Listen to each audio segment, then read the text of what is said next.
Hello everyone, it's Shane Kanto, your Wasteland reviewer, and I'm here to review The Lair. And this is from director Neil Marshall, who some might know specifically from making that Hellboy remake, which wasn't the biggest fan of. Also made films like The Descent and The Reckoning and Doomsday.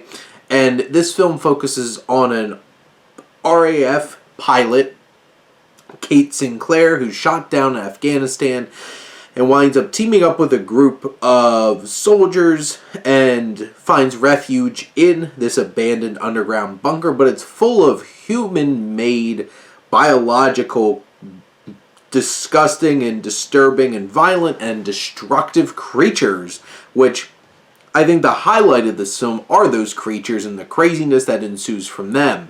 And you get some fun action.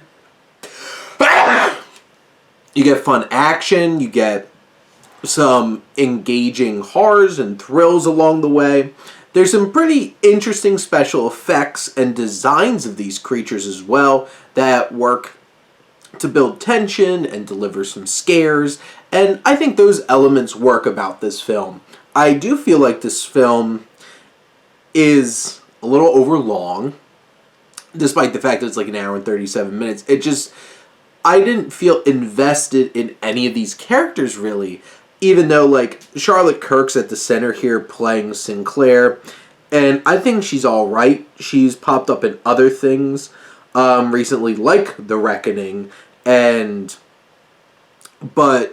you know, this doesn't have a ton of characters that have a lot of depth or a lot of interesting personalities, and you're stuck with all these characters while dealing with this crazy creatures and stuff like that, but you never really feel more than just they're there. We hope that they don't die because they're human beings, but do we really care about them on any kind of level beyond that? And there's some exciting action throughout the film. Obviously, I mentioned like the creature designs and stuff like that. There's some set pieces, especially like inside the bunker, that are pretty thrilling and fun. But in general, I just feel like this is some fun, some crazy action, but not a whole lot of substance wrapped around that action, and kind of leaving you feel a little hollow and not really fully engaged and connected in a meaningful way. But on some level, it's still fun, and you can have some fun with the film and with the basic idea of these crazy, mutant, kind of destructive creatures. And if that's enough for you, you like a good creature feature, this might have just enough to entertain you. But if you're not really into that kind of stuff, I don't know if this is really your bag.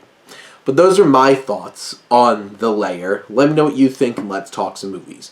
Thank you as always for tuning in and supporting your Wasteland reviewer.